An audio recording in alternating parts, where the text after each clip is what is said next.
दोस्तों, मेरा नाम मंजित है और मैं बड़े फैमिली का पार्ट हूँ। लकड़ी के सामान के साथ साथ मैं कॉफ़ी और फर्नीचर का काम करता हूँ और लोगों के उनके घर तक डिलीवर कर देता हूँ।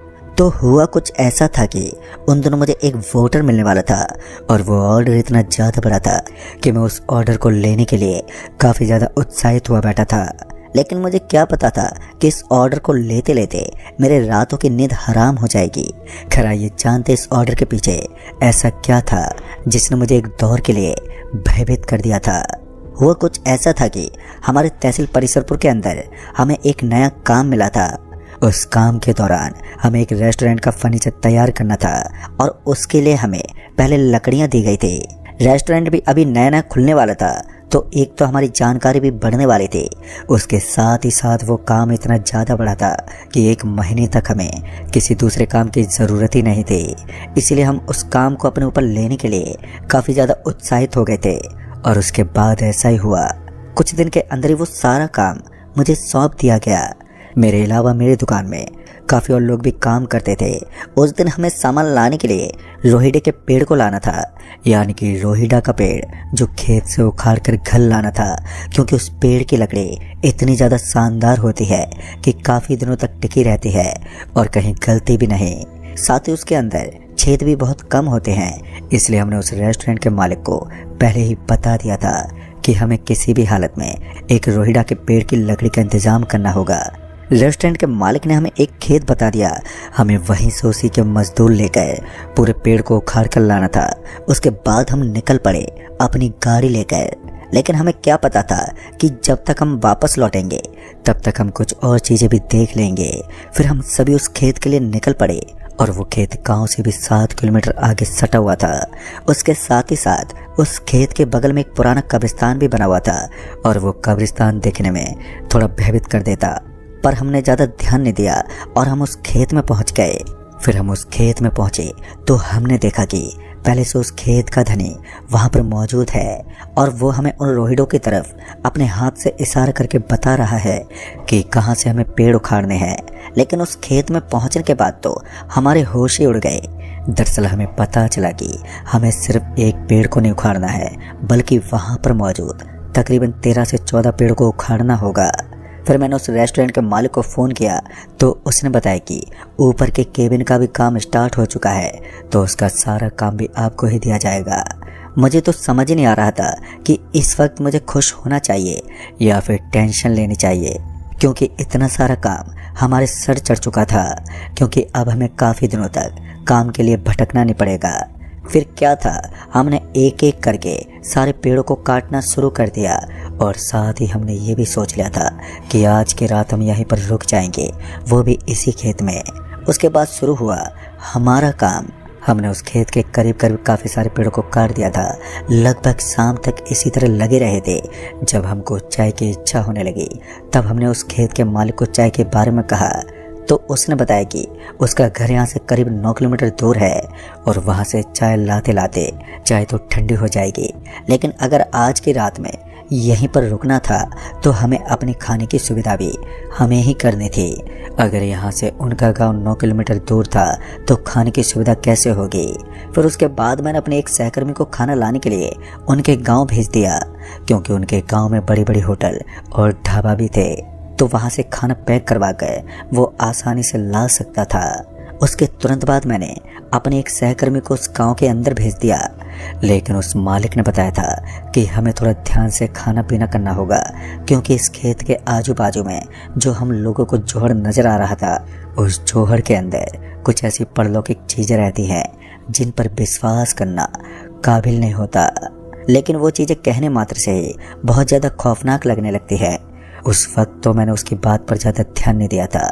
मैंने सोचा था कि गांव के लोग हैं, ऐसे ही करते रहते हैं और इन लोगों को भूत प्रेत पर कुछ ज़्यादा ही विश्वास होता है, तो इन लोगों का इन चीज़ों के प्रति इस तरह का स्वभाव करना कोई बड़ी बात नहीं है।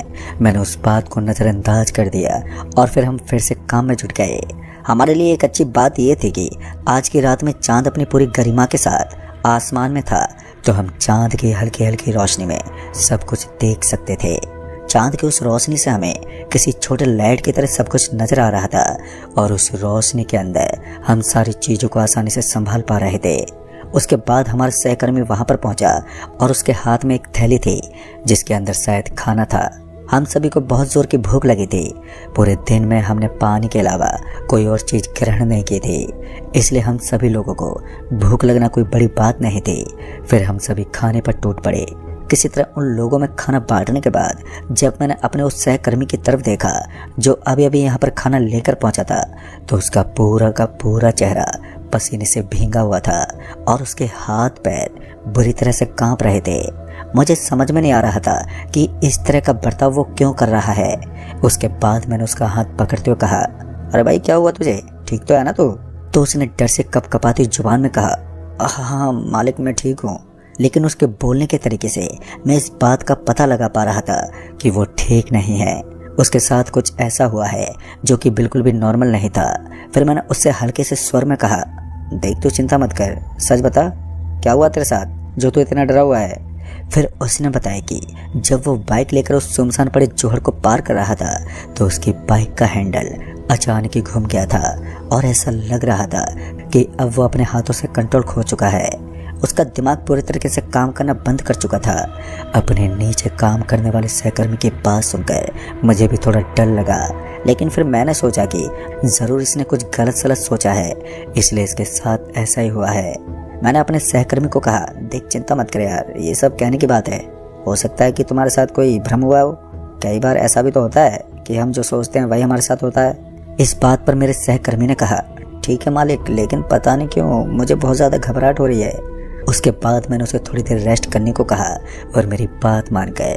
वो आराम से सोने लगा और हम सभी काम करने में लग गए। तभी हम में से एक और जना अचानक ही उठते हुए भागने लगा और बोला, मालिक कुछ तो है यहाँ पर जो हमें नजर नहीं आ रहा है। उसकी वास्तविकता से हम रूबरू नहीं हो सके, लेकिन वो अपने होने का हमें एहसास करवा रहा है। अब तक उस खेत का मालिक भी वहां से जा चुका था, तो ऐसे में हम लोगों को ये बात समझ में नहीं आ रही थी कि अब हमें क्या करना चाहिए। तभी मैंने सोचा कि ये सभी इस जगह पर आकर भड़क चुके हैं और इन्हें अब डर लग रहा है। किसी तरह मैंने उन दोनों को समझाया और शांत किया, और उन्हें शांत करने के बाद मैंने सोचा कि अब इन सभी को रेस्ट करने के लिए बोल देता हूँ ताकि कोई भी ऐसी हरकतें ना करे। मैंने सभी को वहीं ज़मीन पर सुला दिया ताकि वो आराम से सो सकें। गर्मियों का मौसम था तो सभी के पास अपनी अपनी चादर थी और वो सभी अपनी अपनी चादर ओढ़कर वहीं लेट गए। उसके बाद मैं भी गाड़ी के बगल वाले हिस्से में जाकर आराम से लेट गया और ना जाने कब मेरी आंख लग गई। फिर जब दोबारा मैंने अपनी आंखें खोली तो मैंने देखा कि गाड़ी के सामने जो रोहिड़ा कटा पड़ा था उसके ऊपर दो जने उसे काटने की कोशिश कर रहे थे, लेकिन उनके हाथ में कोई भी औजार नहीं था। ये देखकर मैं दंग रह गया। फिर मैं तुरंत अपनी गाड़ी से नीचे उतरा ये देखने के लिए कि आखिर वो है कौन। तो मैंने पाया कि वो कोई इंसान नहीं थे। उन दोनों के पैर एकदम से पीछे की तरफ घूमे हुए थे। एक पल के खातिर तो मेरा पूरा बदन बुरी तरह से कांपने लगा और उसके बाद मेरे भी मुंह से जोरदार चीख निकल गई और चीख के निकलते मेरी आंखों के सामने काला अंधेरा छा गया। फिर दोबारा मैंने अपनी आंखों को खोला तो मैंने पाया कि मैं तो अभी भी गाड़ी के अंदर लेटा हुआ था। जो मैंने अभी अभी देखा था वो कोई वास्तविकता नहीं थी बल्कि एक सपना था। तब जाकर मेरी सांस में सांस आई और फिर मैंने अपने आजू बाजू में देखा तो मुझे वहाँ पर कोई नज़र ही नहीं आया। फिर मैंने गाड़ी से नीचे उतरकर अपने मजदूरों को देखना ठीक समझा, इसलिए मैं हल्के से गाड़ी का फाटक खोलकर नीचे की तरफ उतरने लगा। पर मुझे क्या पता था कि मैं अब जो देखने वाला हूँ उसके बारे में मैंने कभी सोचा तक नहीं होगा, क्योंकि बाद में जैसे मैं अपनी गाड़ी से नीचे उतरा तो मैंने देखा कि गाड़ी के पीछे जो हिस्सा था वो पूरा का पूरा खाली पड़ा था। मेरा कोई भी मजदूर गाड़ी के पीछे वाले हिस्से में नहीं था और ये देखते मेरे तो होश उड़ गए। मुझे अपनी आंखों पर विश्वास नहीं हो रहा था। मेरा तो एक पल के खातिर दिमाग ही घूम गया। फिर मैं जल्दी से उन्हें आजू बाजू में ढूंढने लगा तो मुझे पता चला कि वो तो कहीं भी नहीं है। फिर मैं थक हार कर वहीं पर नीचे बैठ गया और जैसे मैं नीचे बैठा तो मैंने देखा कि वो सारे के सारे जने गाड़ी के नीचे छुपे हुए थे और उन सभी की हालत बहुत ज़्यादा खराब हो गई थी। उनके मुंह से पसीना टपक रहा था और उनका शरीर थर-थर काँप रहा था। तभी उन्होंने हाथ से मुझे अपनी ओर बुलाया और मुझे लगा कि शायद ये सभी डरे हुए हैं। आज पहली बार अपनी ज़िंदगी में इतना अजीबपन का माहौल देखा था। आज से पहले मैंने कभी भी इस तरीके के नज़ारे को नहीं देखा। क्योंकि वहाँ पर सभी डरे हुए थे तो मुझे भी ऐसा ही लग रहा था कि शायद उन्होंने काफ़ी कुछ अजीब देखा है, और इसलिए मैं भी उन सभी के पीछे पीछे उस गाड़ी के नीचे जाने लगा। और उसके बाद जैसे मैं उनके करीब जाने लगा तो मुझे पीछे से आवाज़ आई, अरे मालिक, आप गाड़ी के नीचे क्यों जा रहे हैं? गाड़ी में कोई प्रॉब्लम हुई है क्या? इतना सुनते ही जब मैंने एकदम से अपने पीछे की तरफ देखा तो मेरे तो होश ही उड़ गए, मानो मेरे पांव तले ज़मीन ही खिसक गई हो। क्योंकि वो तो मेरा ही मजदूर था जो पानी पीकर वापस से गाड़ी के पीछे आया था। इस वक्त तक मैं इतना ज़्यादा डर गया था कि मेरी वहाँ से खड़े होने की हिम्मत नहीं थी। फिर जब मैंने एक बार फिर उस गाड़ी के नीचे देखा तो मैंने पाया कि वो गाड़ी के नीचे वाले मजदूर अब किसी कुत्ते जैसे रूप में बदल गए थे। उनका आधा शरीर किसी कुत्ते के रूप में था और उनका आधा शरीर किसी इंसानी रूप में। फिर मैं तो एक कदम पीछे हट गया। इस वक्त मैं इतना ज़्यादा सहम गया था कि मेरे मुंह से आवाज़ तक बाहर नहीं निकल पाई। उसके बाद उस मजदूर ने मेरा हाथ पकड़ा और मुझे उठाया और फिर मुझे गाड़ी के अंदर भेज दिया। उसके बाद जैसे मैं गाड़ी के अंदर पहुंचा तब भी मेरा शरीर कांप रहा था, पर मुझे क्या पता था कि आज की रात कयामत की होने वाली है।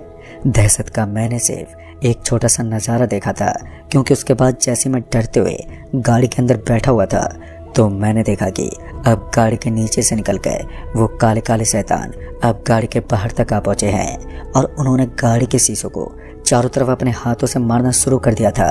अब ऐसा लग रहा था कि कुछ देर के अंदर ही वो गाड़ी के कांच को एकदम से तोड़ देंगे। अब ये इतना ज़्यादा बढ़ गया था कि मैं ज़ोर ज़ोर से चिल्लाने लगा और इसी बीच मेरा एक मजदूर फिर से मेरे पास पहुंचा और मुझे संभालने लगा। फिर मैंने उस मजदूर को बताया कि मुझे उस जगह पर क्या नज़र आ रहा है, तो उस मजदूर ने कहा, उसे तो वहाँ कुछ भी नहीं दिखाई दे रहा। फिर से मैंने एक बार अपने चारों तरफ एक बार फिर से नज़र घुमाते हुए देखा तो मैंने देखा कि मुझे वहाँ कोई भी दिखाई नहीं दे रहा था। अब एक बार फिर वहाँ का नज़ारा पूरी तरह से साफ हो गया था। तभी मेरे बगल में बैठे उस मजदूर के सर के अंदर से खून बहने लगा। उसके सर से ब्लड इतनी ज़्यादा तेज़ी से निकल रहा था कि धीरे धीरे उसका खून मेरे हाथों पर टपकने लगा और उस खून को देखकर वो मजदूर भी हैरान हो चुका था। सच कहूँ तो मैंने आज से पहले कभी भी इतने डर को महसूस ही नहीं किया जो मैं आज पहली बार कर रहा था।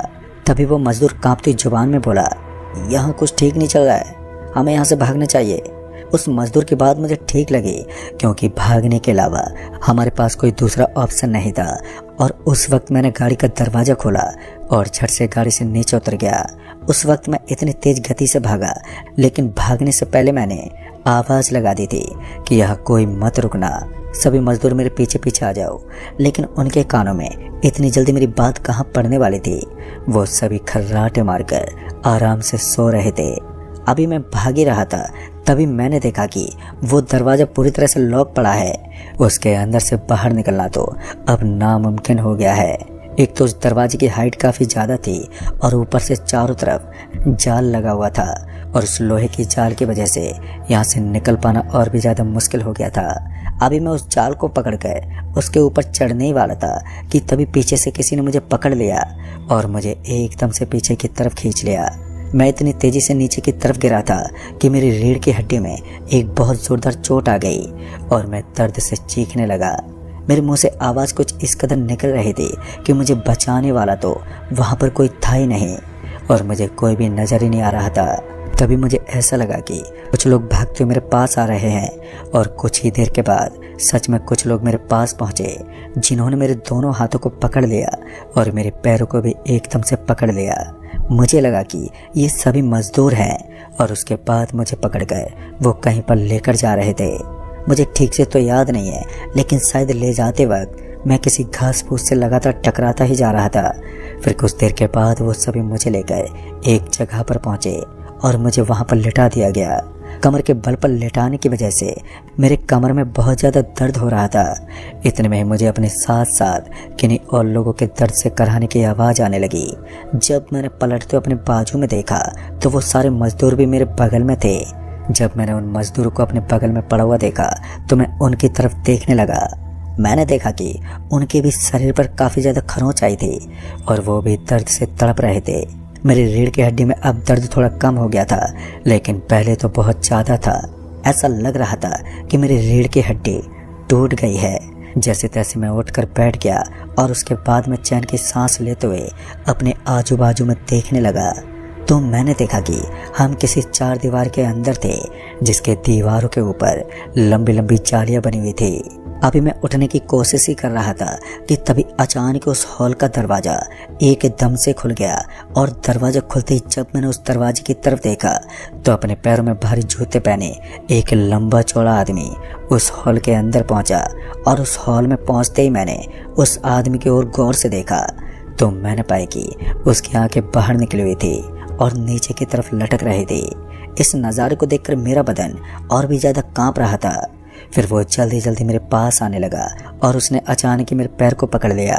पता नहीं उसके दिमाग में क्या चल रहा था। उसने अचानक ही मेरे पैर को पकड़ा और मुझे फिर से घसीटने लगा। बस इतने में मेरे जिस्म में मुझे और भी ज़्यादा दर्द का एहसास हो रहा था। फिर वो मुझे घसीटते हुए बाहर लेकर आ गया और उसके बाद जैसे मैं बाहर पहुंचा तो उसने अपने नाखून मेरे गर्दन के अंदर गड़ाने शुरू कर दिए थे और अब मेरी सांस भी एकदम से अटकने लगी थी। लेकिन वो कहते हैं ना, जब इंसान की मौत का टाइम आता है तो वो फड़फड़ाने लगता है। मैं भी अपने शरीर को इधर उधर हिलाने लगा और किसी तरह मैं उसके चंगुल से छूट गया। और जैसे मैं उसके चंगुल से छूटा तो मैं जल्दी से उठा और फिर वहाँ से भागा। इस बार मैं इतनी तेज रफ्तार से भागा कि मैंने एक बार भी अपने पीछे पलट कर नहीं देखा। मैं अपने कदम पटकते हुए जल्दी से वापस से उस हॉल के अंदर पहुंच गया और उसके अंदर वाले दरवाजे को लॉक कर दिया। मुझे लगा कि अब वो शैतान अंदर नहीं आ पाएगा। जब इंसान को अपना काल अपने सामने नजर आता है तो वो किसी भी हाल में भागता जरूर है। फिर मैं जल्दी से उन सभी मजदूरों को होश में लाने की कोशिश करने लगा। उनमें से 3-4 मजदूर तो तुरंत ही खड़े हो गए, लेकिन बाकी अभी भी गहरी नींद में सोए हुए थे, जिनको उठाना मेरे बस में नहीं था। हम सभी एकदम से उठकर बैठ गए। उस हॉल का दरवाजा एकदम से टूट गया और दरवाजे के टूटते ही उसके टुकड़े बिखर गए। ये देखकर मेरी आंखें फटी की फटी रह गई और एक बार फिर उस हॉल के अंदर उसी शैतान की दस्तक हुई। उसके बाद जैसे वो शैतान उस हॉल के अंदर पहुंचा तो हम सभी तुरंत ही खड़े हो गए, लेकिन उठने से ही पहले उसने हम सभी पर एक जोरदार झपट्टा मार दिया। मैं तो एकदम से पीछे की तरफ गिर पड़ा और मेरी तो सांसें अब गले में अटकने लगी थी। उसके बाद वो सभी मजदूर बेहद ही जोर जोर से चिल्लाते हुए वहां से भागने लगे। मैंने भी आओ देखा ना ताओ और तुरंत ही वहां से भागने लगा। फिर हम सभी उस 2 माला जैसी बिल्डिंग से एकदम से नीचे कूद गए। जैसे हम उस 2 माला बिल्डिंग से नीचे कूदे तब हमने देखा कि हम जिस जगह पर कूदे थे वो एक पुराना कब्रिस्तान था और उस कब्रिस्तान के बिल्कुल अंदर एक मकान था और हम उसी मकान की 2 मंजिल से नीचे कूदे थे। कुछ देर पहले हमें बताया भी गया था कि उस खेत के बगल में एक पुराना कब्रिस्तान है जो उस खेत के एकदम करीब सटा हुआ है और हमें उससे ही बचकर रहना था। लेकिन अब हम सभी उस पुराने कब्रिस्तान के अंदर फंस गए थे। फिर हमें लगा कि अब हम आसानी से यहाँ से बचकर भाग जाएंगे। हम सभी मजदूर वहाँ से भागने ही वाले थे कि मैंने अपने सारे मजदूरों की गिनती करनी शुरू कर दी। मुझे पता लग गया कि सारे के सारे मजदूर तो हमारे साथ ही मौजूद हैं। फिर हम सभी उस कब्रिस्तान के दरवाजे से निकलना चाहते थे, लेकिन इससे पहले कि हम उस कब्रिस्तान को पार करके बाहर की तरफ निकल पाते हमें बिजली का एक जोरदार झटका लगा और उस झटके के कारण हम औंधे मुंह नीचे गिर पड़े। वहां से नीचे गिरते ही हम सभी एकदम से चौकन्ने हो गए थे, क्योंकि इस कब्रिस्तान के अंदर भला ऐसे करंट कैसे लग सकता है, वो भी बिजली का इतना जोरदार झटका। मैं तो बुरी तरह से डर गया था और ऊपर से जब हमने दरवाजे को भी हाथ लगाने की कोशिश की तो उसके अंदर भी करंट आ रहा था। तभी कब्रिस्तान के अंदर हमें एक आदमी नजर आया।